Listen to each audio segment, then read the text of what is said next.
உமது விலை மதிப்பில்லா இரத்தத்தினால் என்னை மீட்டருள்வாய்.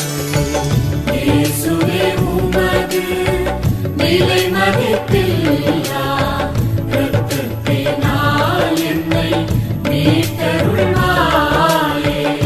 இயேசுவே உமது விலை மதிப்பில்லா இரத்தத்தினால் என்னை மீட்டருள்வாய். இயேசுவின் திருவுடல் திருரத்த வணக்க மாதம் 7ஆம் நாள். திவ்ய நற்கருணையை கழுதை வணங்கிய புதுமை. ஒருமுறை பதிதன் ஒருவன் புனித அந்தோணியாரிடம் வந்து திவ்ய நற்கருணையில் இயேசுநாதர் இல்லை என்று வாதித்தான். அவன் அந்தோணியாரிடம் ஒரு போட்டி வைத்தான். தான் ஒரு கழுதையை 3 நாள் உணவு எதுவும் கொடுக்காமல் பட்டினி போடுவேன். 3வது நாள் நான் கழுதையை தெருவில் நிறுத்தி அதற்கு முன் நான் புல் மற்றும் தண்ணீர் வைப்பேன். நீர் நற்கருணையை கொண்டு வாரும். கழுதை முதலில் புல் தின்றால் நற்கருணையில் இயேசுநாதர் இல்லை என்று அர்த்தம். மாறாக நற்கருணை முன் வணங்கினால் நான் ஒரு கிறிஸ்தவனாக மாறுவேன் என்றான். அதற்கு அந்தோணியார் சம்மதித்தார். 3 நாட்களுக்கு பிறகு அந்த வீதியில் மக்கள் பலர் கூடினர். அதில் கிறிஸ்தவர்களும் பதிதர்களும் இருந்தனர். கழுதை கொண்டு வரப்பட்டது. அதற்கு முன் புல் போடப்பட்டது. அந்தோணியார் கையில் திவ்ய நற்கருணையுடன் பவனியாக வந்தார். என்ன ஆச்சரியம்! 3 நாள் பசியாக இருந்த கழுதை தனக்கு முன் வைக்கப்பட்டிருந்த புல்கட்டுகளை பாராமல் அந்தோணியார் வரும் திசையை நோக்கி முன்னங்கால்களை மடக்கி திவ்ய நற்கருணையை ஆராதித்தது. அந்த பதிதனும் மனம் திரும்பினான். சென்றாரம் என்ற நாட்டில் போர்ச்சுகலில் 13ஆம் நூற்றாண்டின் நடுப்பகுதியில் அந்த நாட்டை சேர்ந்த ஒரு பெண்மணி தனது கணவன் தனக்கு அவநம்பிக்கையாக இருப்பதாக கருதியதால் துர்மந்திரவாதியின் குறி சொல்பவன் அல்லது செய்வினை செய்வோம் என்றும் சொல்லலாம் ஆலோசனையை நாடினாள். அந்த மந்திரவாதி ஒரு நற்கருணையை கேட்டார். அதை கொண்டு வருகையில் அவள் தனது கணவனின் அன்பை பெற்றுவிடுவாள் என்று கூறினான். அந்த பெண்மணி அவளிடம் எதை செய்ய கேட்கப்பட்டிருக்கிறதோ அது திட்டவட்டமாய் தவறு என்றும் உணர்ந்தாள். ஆயினும் அவள் திருப்பலிக்கு சென்று நற்கருணையை பெற்றுக்கொண்டாள். ஆனால் இதயத்தில் பெற்றுக்கொள்ளாமல் வாயிலிருந்து உடனே வெளியே எடுத்து கைக்குட்டையில் பொதிந்து கொண்டாள். அந்த அப்பமானது இரத்தம் வடிகிறது என்பதை கவனியாமல் அவள் தேவாலயத்தை விட்டு வெளியே விரைந்தாள். இரத்தத்தை பார்த்த ஒரு ஊர்வாசி அந்த பெண்தான் காயப்பட்டிருப்பதாக வருந்தி இரத்தம் வடிவதை அவள் கவனத்திற்கு கொண்டு வந்தான். அப்பம்தான் இரத்தம் வடிக்க ஆரம்பித்து விட்டதை பார்த்த அவள் அதை வீட்டிற்கு எடுத்து சென்று பேழையில் வைத்தாள். அந்த இரவில் அவளும் அவளது கணவனும் பேழையிலிருந்து வெளிவந்த பிரகாசமான ஒளிர்கதிர்களால் எழுந்தார்கள். பிற மக்களும் அவ்வீட்டிற்கு வந்து இந்த வினோதத்தை கண்டார்கள். அந்த பங்குகுரு அந்த அப்பத்தை ஆலயத்திற்கு மீண்டும் எடுத்து சென்று நற்கருணை பேழையில் ஒரு மெழுகு கலனில் வைத்தார். மறுமுறை அவள் பேழையை திறக்கும்போது அந்த மெழுகு கலன் உடைந்து படிக சிமிழால் தாங்கப்பட்டிருந்தது.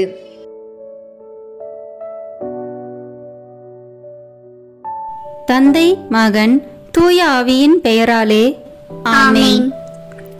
நம்பிக்கை அறிக்கை. விண்ணகத்தை மண்ணகத்தில் படைத்த எல்லாம் வல்ல தந்தையாகிய கடவுளை நம்புகின்றேன். அவருடைய ஒரே மகனாகிய நம் ஆண்டவர் இயேசு கிறிஸ்துவை நம்புகின்றேன். இவர் தூய ஆவியாரால் கருவுற்று கன்னி மரியாவிடமிருந்து பிறந்தார். போதிய குலத்தின் அதிகாரத்தில் பாடுபட்டு சிலுவையில் அறையப்பட்டு இறந்து அடக்கம் செய்யப்பட்டார். பாதாளத்தில் இறங்கி 3ஆம் நாள் இறந்தோரிடமிருந்து உயிர் தெழுந்தார். விண்ணகத்திற்கு எழுந்தருளி எல்லாம் வல்ல தந்தையாகிய கடவுளின் வலப்பக்கத்தில் வீற்றிருக்கின்றார். அங்கிருந்து வாழ்வோருக்கும் இறந்தோருக்கும் தீர்ப்பு வழங்க வருவார். தூய ஆவியாரை நம்புகின்றேன். புனித கத்தோலிக்க திருஅவையை நம்புகின்றேன். புனிதர்களின் உறவு ஒன்றிப்பை நம்புகின்றேன். பாவ மன்னிப்பை நம்புகின்றேன். உடலின் உயிர்ப்பை நம்புகின்றேன். நிலை வாழ்வை நம்புகின்றேன். ஆமென். விண்ணுலகில் இருக்கிற எங்கள் தந்தையே, உமது பெயர் தூயது என போற்ற பெறுக. உமது ஆட்சி வருக. உமது திருவுளம் விண்ணுலகில் நிறைவேறுவது போல மண்ணுலகிலும் நிறைவேறுக. எங்கள் அன்றாட உணவை இன்று எங்களுக்கு தாரும். எங்களுக்கு எதிராக குற்றம் செய்வோரை நாங்கள் மன்னிப்பது போல எங்கள் குற்றங்களை மன்னியும். எங்களை சோதனைக்கு உட்படுத்தாதேயும், தீமையிலிருந்து எங்களை விடுவித்தருளும். ஆமென். அருள் நிறைந்த மரியே வாழ்க. ஆண்டவர் உம்முடனே, பெண்களுக்குள் ஆசி பெற்றவர் நீரே. உம்முடைய திருவயிற்றின் கனியாகிய இயேசுவும் ஆசி பெற்றவரே. புனித மரியே, இறைவனின் தாயே, பாவிகளாய் இருக்கிற எங்களுக்காக இப்பொழுதும் எங்கள் இறப்பின் வேளையிலும் வேண்டிக் கொள்ளும். ஆமென். தந்தைக்கும் மகனுக்கும் தூய ஆவியாருக்கும் மாட்சி உண்டாகுக. தொடக்கத்தில் இருந்தது போல இப்பொழுதும் எப்பொழுதும் என்றென்றும் இருப்பதாக. ஆமென். இந்த முதலாம் தேவத ரகசியத்தில் தேவ நற்கருணையின் முன் அடையாளத்தை தியானிப்போம். தண்ணீரை திராட்சை ரசமாக மாற்றிய புதுமை. யோவான் எழுதிய நற்செய்தியிலிருந்து வாசகம். அதிகாரம் 2, இறை வார்த்தைகள் 1 முதல் 11 வரை. கானாவில் திருமணம். 3ஆம் நாள் கலிலியாவில் உள்ள கானாவில் திருமணம் ஒன்று நடைபெற்றது. இயேசுவின் தாயும் அங்கு இருந்தார். இயேசுவும் அவருடைய சீடரும் அத்திருமணத்திற்கு அழைப்பு பெற்றிருந்தனர். திருமண விழாவில் திராட்சை ரசம் தீர்ந்து போகவே இயேசுவின் தாய் அவரை நோக்கி, திராட்சை ரசம் தீர்ந்துவிட்டது என்றார். இயேசு அவரிடம், அம்மா, அதை பற்றி நாம் என்ன செய்ய முடியும்? எனது நேரம் இன்னும் வரவில்லையே என்றார். இயேசுவின் தாய் பணியாளரிடம், அவர் உங்களுக்கு சொல்வதெல்லாம் செய்யுங்கள் என்றார். யூதரின் தூய்மை சடங்குக்கு தேவையான 6 கல் தொட்டிகள் அங்கே இருந்தன. அவை ஒவ்வொன்றும் 2-3 குடம் தண்ணீர் கொள்ளும். இயேசு அவர்களிடம், இத்தொட்டிகளில் தண்ணீர் நிரப்புங்கள் என்று கூறினார். அவர்கள் அவற்றை விளிம்பு வரை நிரப்பினார்கள். பின் அவர், இப்போது மொண்டு பந்தி மேற்பார்வையாளரிடம் கொண்டு போங்கள் என்று அவர்களிடம் கூறினார். அவர்களும் அவ்வாறே செய்தார்கள். பந்தி மேற்பார்வையாளர் திராட்சை ரசமாய் மாறியிருந்த தண்ணீரை சுவைத்தார். அந்த ரசம் எங்கிருந்து வந்தது என்று அவருக்கு தெரியவில்லை. தண்ணீர் மொண்டு வந்த பணியாளருக்கே தெரிந்திருந்தது. ஆகையால் பந்தி மேற்பார்வையாளர் மணமகனை கூப்பிட்டு, எல்லோரும் நல்ல திராட்சை ரசத்தை முதலில் பரிமாறுவர். யாவரும் விருப்பம் போல குடித்த பின் தரம் குறைந்த ரசத்தை பரிமாறுவர். நீர் நல்ல ரசத்தை இதுவரை பரிமாறாமல் ஏன் வைத்திருந்தீர் என்று கேட்டார். இதுவே இயேசு செய்த முதல் அரும் அடையாளம். இது கலிலியாவில் உள்ள கானாவில் நிகழ்ந்தது. இதன் வழியாக அவர் தம் மாட்சியை வெளிப்படுத்தினார். அவருடைய சீடரும் அவரிடம் நம்பிக்கை கொண்டனர். ஆண்டவரின் அருள்வாக்கு. இறைவனுக்கு நன்றி. இதிலிருந்து நாம் கடைபிடிக்க வேண்டிய புண்ணியம், பங்கேற்பு மற்றும் ஈடுபாடு. விண்ணுலகில் இருக்கிற எங்கள் தந்தையே, உமது பெயர் தூயது என போற்ற பெறுக. உமது ஆட்சி வருக. உமது திருவுளம் விண்ணுலகில் நிறைவேறுவது போல மண்ணுலகிலும் நிறைவேறுக. எங்கள் அன்றாட உணவை இன்று எங்களுக்கு தாரும். எங்களுக்கு எதிராக குற்றம் செய்வோரை நாங்கள் மன்னிப்பது போல எங்கள் குற்றங்களை மன்னியும். எங்களை சோதனைக்கு உட்படுத்தாதேயும், தீமையிலிருந்து எங்களை விடுவித்தருளும். ஆமென். அருள் நிறைந்த மரியே வாழ்க. ஆண்டவர் உம்முடனே, பெண்களுக்குள் ஆசி பெற்றவர் நீரே. உம்முடைய திருவயிற்றின் கனியாகிய இயேசுவும் ஆசி பெற்றவரே. புனித மரியே, இறைவனின் தாயே, பாவிகளாய் இருக்கிற எங்களுக்காக இப்பொழுதும் எங்கள் இறப்பின் வேளையிலும் வேண்டிக் கொள்ளும். ஆமென்.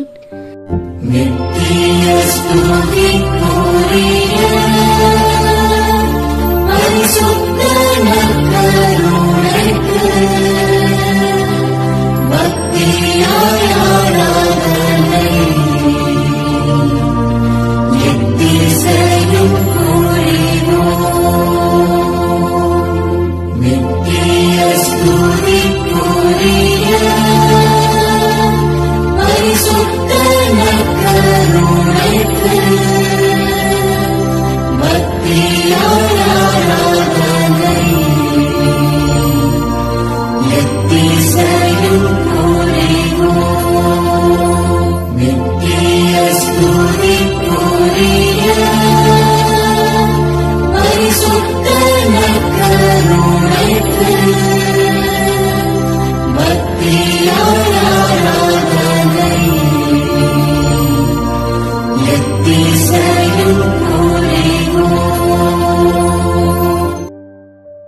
தந்தைக்கும் மகனுக்கும் தூய ஆவியாருக்கும் மாட்சி உண்டாகுக. தொடக்கத்தில் இருந்தது போல இப்பொழுதும் எப்பொழுதும் என்றென்றும் இருப்பதாக. ஆமேன். இரண்டாம் தேவ ரகசியத்தில் தேவ நற்கருணையை வாக்களித்ததை தியானிப்போம். 5 அப்பம் பழுகியது. யோவான் எழுதிய நற்செய்தியிலிருந்து வாசகம். அதிகாரம் 6, இறை வார்த்தைகள் 1 முதல் 13 வரை. அப்பம் பகிர்ந்தளித்தல். இயேசு கலிலேய கடலை கடந்து மறுகரைக்கு சென்றார். அதற்கு திபேரிய கடல் என்றும் பெயர் உண்டு. உடல் நலம் அற்றோருக்கு அவர் செய்து வந்த அரும் அடையாளங்களை கண்டு மக்கள் பெருந்திரளாய் அவரை பின்தொடர்ந்தனர். இயேசு மலை மேல் ஏறி தம் சீடரோடு அமர்ந்தார். யூதருடைய பாஸ்கா விழா அண்மையில் நிகழவிருந்தது. இயேசு நிமிர்ந்து பார்த்து மக்கள் பெருந்திரளாய் அவரிடம் வருவதைக் கண்டு, இவர்கள் உண்பதற்கு நாம் எங்கிருந்து அப்பம் வாங்கலாம் என்று பிலிப்பிடம் கேட்டார். தாம் செய்ய போவதை அறிந்திருந்தும் அவரை சோதிப்பதற்காகவே இக்கேள்வியை கேட்டார். பிலிப்பு மறுமொழியாக, 200 தென்னாரியத்திற்கு அப்பம் வாங்கினாலும் ஆளுக்கு ஒரு சிறு துண்டும் கிடைக்காதே என்றார். அவருடைய சீடருள் ஒருவரும் சீமோன் பேதுருவின் சகோதரமான அந்திரேயா, இங்கே சிறுவன் ஒருவன் இருக்கிறான், அவனிடம் 5 வற்கோதுமை அப்பங்களும் 2 மீன்களும் உள்ளன, ஆனால் இத்தனை பேருக்கு இவை எப்படி போதும் என்றார். இயேசு மக்களை அமரச் செய்யுங்கள் என்றார். அப்பகுதி முழுவதும் புல் தரையாய் இருந்தது. அமர்ந்திருந்த ஆண்களில் எண்ணிக்கை ஏறக்குறைய 5000. இயேசு அப்பங்களை எடுத்து கடவுளுக்கு நன்றி செலுத்தி அமர்ந்திருந்தோருக்கு கொடுத்தார். அவ்வாறே மீன்களையும் பகிர்ந்தளித்தார். அவர்களுக்கு வேண்டிய மட்டும் கிடைத்தது. அவர்கள் வயிறார உண்டபின், ஒன்றும் வீணாகாதபடி எஞ்சிய துண்டுகளை சேர்த்து வையுங்கள் என்று தம் சீடரிடம் கூறினார். மக்கள் உண்டபின் 5 வற்கோதுமை அப்பத்திலிருந்து எஞ்சிய துண்டுகளை சேர்த்து சீடர்கள் 12 கூடைகளில் நிரப்பினார்கள். ஆண்டவரின் அருள்வாக்கு. இறைவனுக்கு நன்றி.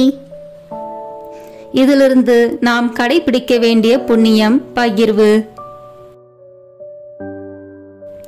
விண்ணுலகில் இருக்கிற எங்கள் தந்தையே, உமது பெயர் தூயது என போற்ற பெறுக.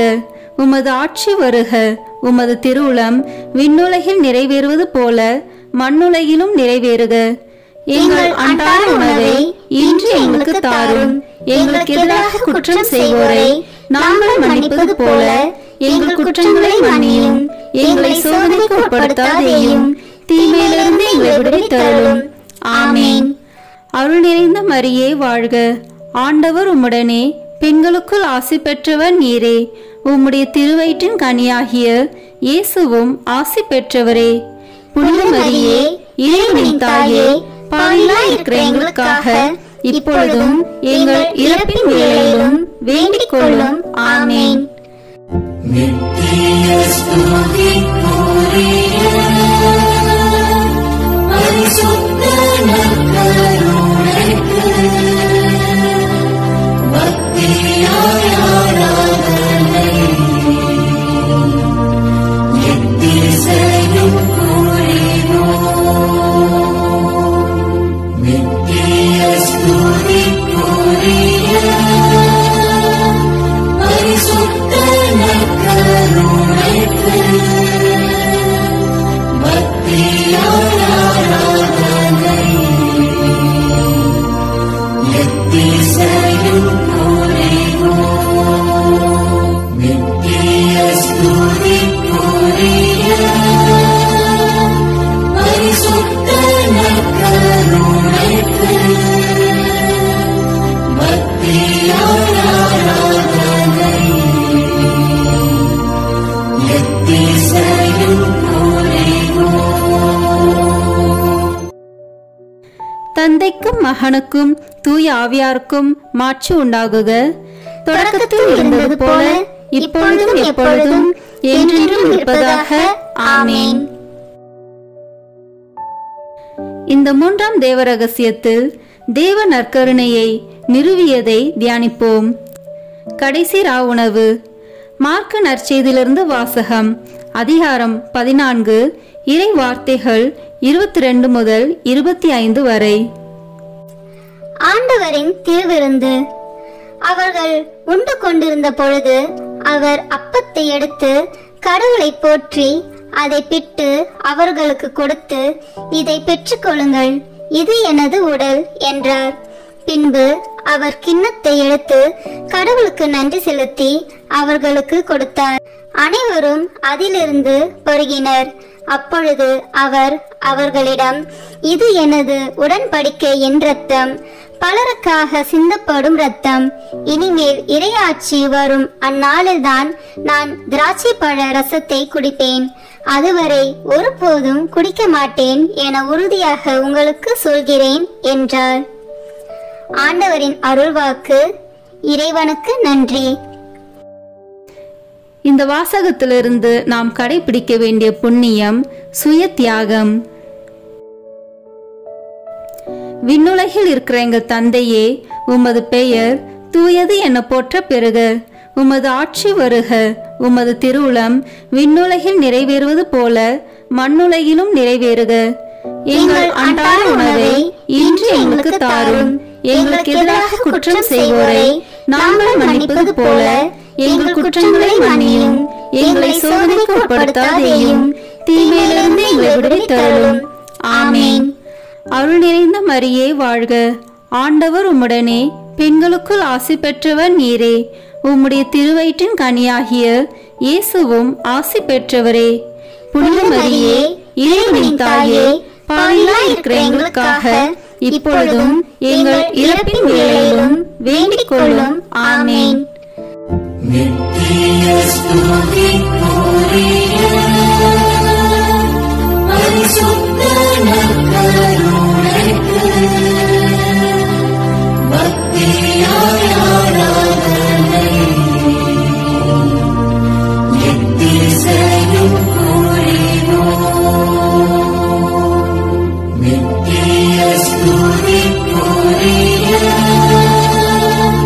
பரிசுத்த நற்கருணைக்கு பக்தியாய் ஆராதனை எத்திசையும் புரிவோம். நித்திய ஸ்துதிக்குரிய பரிசுத்த நற்கருணைக்கு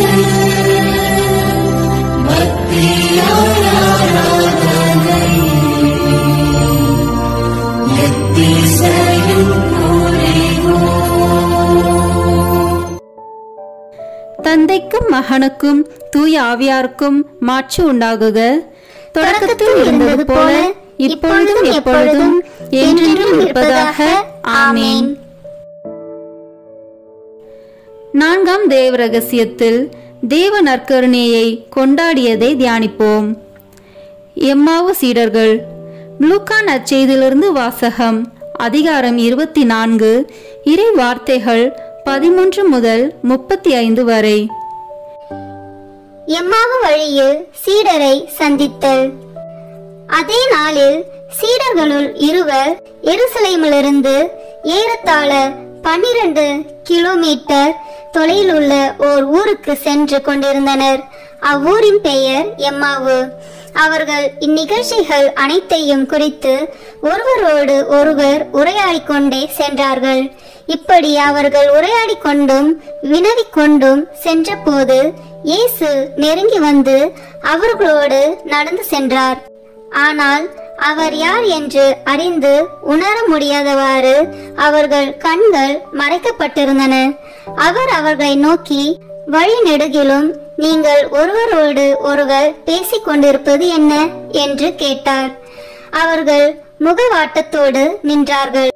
அவர்களுள் கிளையோப்பா என்னும் பெயருடைய ஒருவர் அவரிடம் மறுமொழியாக, எருசலேமில் தங்கியிருப்பவர்களுள் உமக்கு மட்டும்தான் இந்நாளில் நிகழ்ந்தவை தெரியாதோ என்றார்.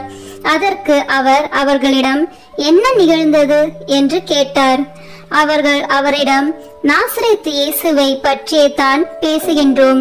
அவர் கடவுளுக்கும் மக்கள் எல்லோருக்கும் முன்பாக சொல்லிலும் செயலிலும் வல்ல இறைவாக்கினராக திகழ்ந்தார். அவர் இஸ்ரேலை மீட்கப் போகிறார் என்று நாங்கள் எதிர்பார்த்திருந்தோம். ஆனால் தலைமை குருக்களும் ஆட்சியாளர்களும் அவருக்கு மரண தண்டனை விதித்து சிலுவையில் அறைந்தார்கள். இவையெல்லாம் நிகழ்ந்து இன்றோடு 3 நாட்கள் ஆகின்றன. ஆனால் இன்று எங்களை சேர்ந்த பெண்களுள் சிலர் எங்களை மலைப்புக்குள்ளாக்கினர். அவர்கள் விடியற் காலையில் கல்லறைக்கு சென்றார்கள். அவருடைய உடலை காணாது திரும்பி வந்து வானதூதர்களை கண்டதாகவும் இயேசு உயிரோடு இருக்கிறார் என்று அவர்கள் கூறியதாகவும் சொன்னார்கள்.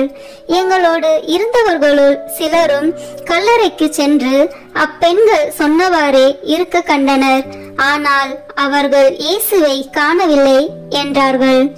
இயேசு அவர்களை நோக்கி, அறிவிலிகளே, இறைவாக்கினர் உரைத்த எல்லாவற்றையும் நம்ப இயலாத மந்த உள்ளத்தினரே, மெசியா நாம் மாட்சி அடைவதற்கு முன் இத்துன்பங்களை பட வேண்டுமல்லவா என்றார். மேலும் மோசே முதல் இறைவாக்கினர் வரை அனைவரின் நூல்களிலும் தம்மை குறித்து எழுதப்பட்ட யாவற்றையும் அவர் அவர்களுக்கு விளக்கினார்.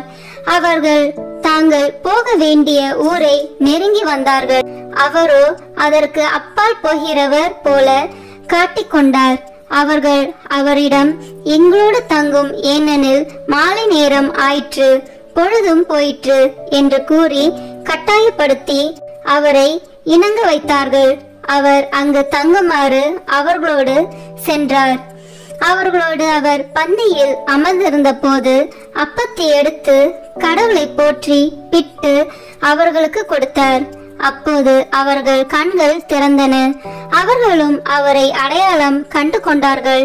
உடனே அவர் அவர்களிடமிருந்து மறைந்து போனார். அப்போது அவர்கள் ஒருவரை ஒருவர் நோக்கி, வழியிலே அவர் நம்மோடு பேசி மறைநூலை விளக்கும் போது நம் உள்ளம் பற்றி எரியவில்லையா என்று பேசிக்கொண்டார்கள். அந்நேரமே அவர்கள் புறப்பட்டு எருசலேமுக்கு திரும்பி போனார்கள். அங்கே 11 அவர்களோடு இருந்தவர்களுள் குழுமி இருக்க கண்டார்கள். அங்கிருந்தவர்கள், ஆண்டவர் உண்மையாகவே உயிருடன் எழுப்பப்பட்டார், அவர் சீமோனுக்கு தோற்றம் அளித்துள்ளார் என்று சொன்னார்கள். அவர்கள் வழியில் நிகழ்ந்தவற்றையும் அவர் அப்பத்தை பிட்டு கொடுக்கும்போது அவரை கண்ணுணர்ந்து கொண்டதையும் அங்கிருந்தவர்களுக்கு எடுத்துரைத்தார்கள். ஆண்டவரின் அருள்வாக்கு.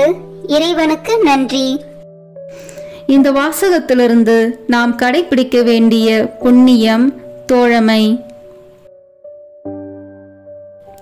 விண்ணுலகில் இருக்கிற எங்கள் தந்தையே, உமது பெயர் தூயது என போற்ற பெறுக.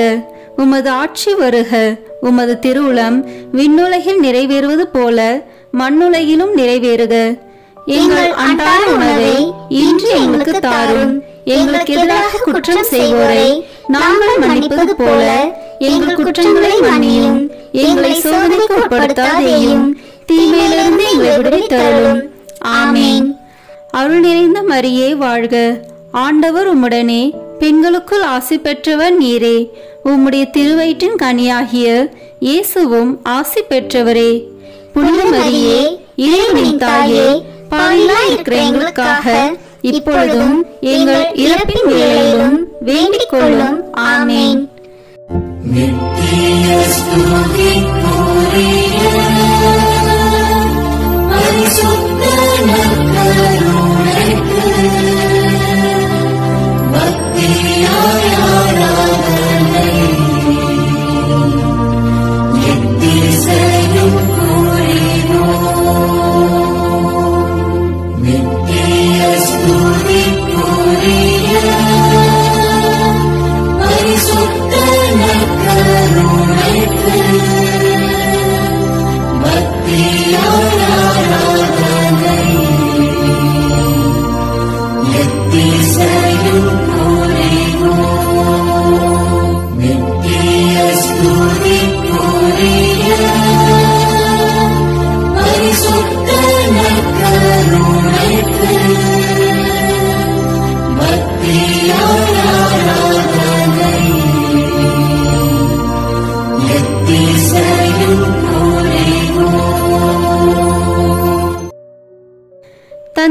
மகனுக்கும் தூய ஆவியாருக்கும் மாட்சி உண்டாகுக. தொடக்கத்தில் இருந்தது போல இப்பொழுதும் எப்பொழுதும் என்றென்றும் இருப்பதாக. ஆமேன். ஐந்தாம் தேவ ரகசியம். இன்று தேவ நற்கருணையில் இயேசுவின் பிரசனம். உலகம் முடியும் வரை எந்நாளும் உங்களோடு இருக்கிறேன். மத்தேயு எழுதிய நற்செய்தி நூலிலிருந்து வாசகம். அதிகாரம் 28, இறை வார்த்தைகள் 16 முதல் 20 வரை. இயேசு சீடருக்கு கட்டளை கொடுத்து அனுப்புதல். 11 சீடர்களும் இயேசு தங்களுக்கு பணித்தபடியே கலிலேயாவில் உள்ள ஒரு மலைக்கு சென்றார்கள். அங்கே அவரை கண்டு பணிந்தார்கள். சிலரோ ஐயமுற்றார்கள். இயேசு அவர்களை அணுகி, விண்ணுலகிலும் மண்ணுலகிலும் அனைத்து அதிகாரமும் எனக்கு அருளப்பட்டிருக்கிறது. எனவே நீங்கள் போய் எல்லா மக்கள் இனத்தாரையும் சீடராக்குங்கள். தந்தை, மகன், தூய ஆவியார் பெயரால் திருமுழுக்கு கொடுங்கள். நான் உங்களுக்கு கட்டளையிட்ட யாவையும் அவர்களுக்கு கடைபிடிக்கும்படி கற்பியுங்கள். இதோ, உலக முடியும் வரை எந்நாளும் நான் உங்களுடன் இருக்கின்றேன் என்று கூறினார். ஆண்டவரின் அருள்வாக்கு. இறைவனுக்கு நன்றி. இதிலிருந்து நாம் கடைபிடிக்க வேண்டிய புண்ணியம் சேவை. விண்ணுலகில் இருக்கிற எங்கள் தந்தையே, உமது பெயர் தூயது என போற்ற பெறுக. உமது ஆட்சி வருக. உமது திருவுளம் விண்ணுலகில் நிறைவேறுவது போல மண்ணுலகிலும் நிறைவேறுக. எங்கள் அன்றாட உணவை இன்று எங்களுக்கு தாரும். எங்களுக்கு எதிராக குற்றம் செய்வோரை நாங்கள் மன்னிப்பது போல எங்கள் குற்றங்களை மன்னியும். எங்களை சோதனைக்கு உட்படுத்தாதேயும், தீமையிலிருந்து எங்களை விடுவித்தருளும். ஆமேன். அருள் நிறைந்த மரியே வாழ்க. ஆண்டவர் உம்முடனே, பெண்களுக்குள் ஆசி பெற்றவர் நீரே. உம்முடைய திருவயிற்றின் கனியாகிய இயேசுவும் ஆசி பெற்றவரே. புனித மரியே, இறைவனின் தாயே, பாவிகளாய் இருக்கிற எங்களுக்காக இப்பொழுதும் எங்கள் இறப்பின் வேளையிலும் வேண்டிக் கொள்ளும். ஆமேன். நித்திய ஸ்துதிக்குரிய பரிசுத்த நற்கருணைக்கு பக்தியாய் ஆராதனை எத்திசையும் புரிவோம். நித்திய ஸ்துதிக்குரிய பரிசுத்த நற்கருணைக்கு பக்தியாய் ஆராதனை எத்திசையும் புரிவோம். நித்திய ஸ்துதிக்குரிய பரிசுத்த நற்கருணைக்கு பக்தியாய் ஆராதனை எத்திசையும் புரிவோம்.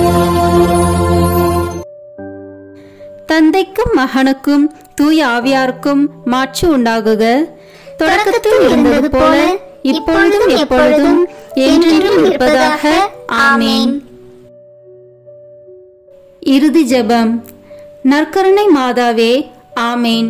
உம்முடைய வார்த்தையின்படியே எனக்கு ஆகட்டும் என்று சொல்லி நற்கருணை நாதரை பெற்றுக்கொண்டவரே, காடு மலை என்று பாராமல் எலிசபெத் அம்மாளுக்கு உதவி செய்ய நற்கருணை நாதரை சுமந்து கொண்டு விரைந்து சென்றவரே, உலகம் மீட்பு பெறுவதற்காக நற்கருணை நாதரை ஈன்றவரே, காலமெல்லாம் நற்கருணை நாதரை தியானித்து கடவுளை புகழ்ந்து கல்வாரி மலைக்கு ஆண்டவர் இயேசுவோடு பலியாகி தேவ நற்கருணையாக மாறியவரே, நாங்களும் உயிருள்ள தேவ நற்கருணையாக வாழ எங்களுக்காக பரிந்து பேசுவீராக.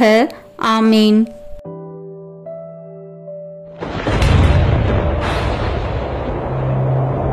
கல்வாரி மலையில்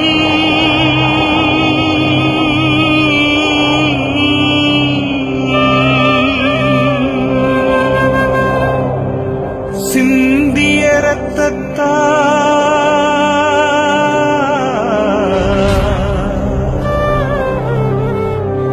என்னை கழுவும் இயேசுவே.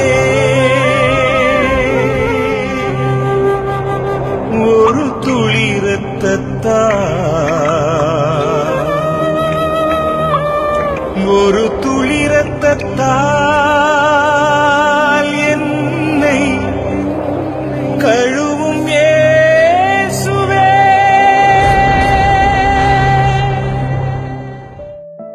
சிலுவையில் இயேசு சிந்தின இரத்தத்தால் சமாதானம் உண்டாகும். கொலோசியர் 1:20 இறைவார்த்தை. இப்போது நாம் இணைந்து இயேசுவின் திரு இரத்தத்தை நோக்கி நம்மை முழுவதும் ஒப்புக்கொடுக்கும் ஜெபத்தை சொல்வோம். இயேசுவே, நீ சிலுவையில் சிந்திய வல்லமையான இரத்தம் கொண்டு என் உச்சந்தலையிலிருந்து உள்ளங்கால் வரை அபிஷேகம் செய்யும். இறை இயேசுவே, இப்போது என்னை தீமை, பாவம், சோதனை, தீயவனின் தாக்குதல்கள், சூனியங்கள், இருளின் பயம், மனித வார்த்தையின் பயம், நோய், சந்தேகம், கோபம் மற்றும் விருப்பப்படாத எல்லா நாசங்களிலிருந்தும் விடுதலை செய்யும். ஆபத்துக்கள், விபத்துகளிலிருந்து என்னை பாதுகாத்தருளும். இப்போது நான் உமது பரிசுத்த இரத்தத்தின் முழு பாதுகாப்பினை அடைந்துவிட்டேன் என்பதை நினைத்து நான் உம்மை துதிக்கிறேன். இயேசுவின் பரிசுத்த இரத்தமே எம்மை காத்தருளும். இயேசுவின் தூய இரத்தமே பரிசுத்த மனசாட்சியை தாரும். இயேசுவின் தூய இரத்தமே வார்த்தையான தேவனே எங்களை காத்தருளும். இயேசுவின் தூய இரத்தமே எங்கள் ஆழ் மனதை பரிசுத்தப்படுத்தும். இயேசுவின் தூய இரத்தமே மனதில் உள்ள கெட்ட சிந்தனைகளை தூய்மைப்படுத்தும். இயேசுவின் தூய இரத்தமே அவிசுவாசியின் வார்த்தைகளை எடுத்து மாற்றும். இயேசுவின் தூய இரத்தமே மனதில் உள்ள பய உணர்வுகளை கழுவும். இயேசுவின் தூய இரத்தமே உடல் உறுப்பில் உள்ள காம உணர்ச்சிகளை கழுவும். இயேசுவின் தூய இரத்தமே தலைமுறைகளில் உள்ள பாவ சாபங்களை கழுவும். இயேசுவின் தூய இரத்தமே குற்ற உணர்வுகளை கழுவி மாற்றும். இயேசுவின் தூய இரத்தமே நான் கருவறையில் உருவான நேரத்தில் உண்டான எல்லா எதிர் அனுபவங்களை கழுவி பரிசுத்தப்படுத்தும். ஆமீன். இயேசுவின் இரத்தத்தால் நம்மை கழுவும் ஜெபம். இயேசுவே, எங்களுக்காக கல்வாரியில் நீர் சிந்திய உம்முடைய விலையேற பெற்ற திரு இரத்தத்தினால் எங்கள் குடும்பத்தில் இருக்கின்ற ஒவ்வொருவரையும் கழுவும். எங்கள் வீடுகளில் இருக்கின்ற ஒவ்வொரு பொருட்களிலும் உம்முடைய இரத்த துளிகளை தெளித்து வையும். எங்கள் வீடுகளின் தரைகளிலும் சுவர்களிலும் கூரைகளிலும் உம்முடைய இரத்தத்தை தெளியும். எங்கள் வீடுகளை சுற்றிலும் நிலங்களின் எல்லைகளை சுற்றிலும் உம்முடைய இரத்தத்தை தெளித்து வைத்து உமது காவல் தூதர்களை எங்களுக்கு துணையாக நிறுத்தி வையும். எங்களுக்கு எதிராக செய்யப்படும் எந்த ஒரு காரியமாக இருந்தாலும் மாயதந்திர சக்திகள், சாத்தானின் ஏவுதல்கள், பில்லி சூனிய கட்டுக்கள் மற்றும் ஆபத்துக்கள், விபத்துக்கள், அவமானங்கள், நோய்கள், பிற தேவைகள் அனைத்திலும் எங்களை பாதுகாத்து வழிநடத்தும். நாங்கள் செல்லுகின்ற வழிகளில் எல்லாம், சென்றடைகின்ற ஒவ்வொரு இடங்களில் எல்லாம் உம்முடைய இரத்த துளிகளை தெளித்து வைத்து எங்களுக்கு முன்னும் பின்னும் வலமும் இடமும் உமது பிரசன்னத்தால் வழிநடத்தும்.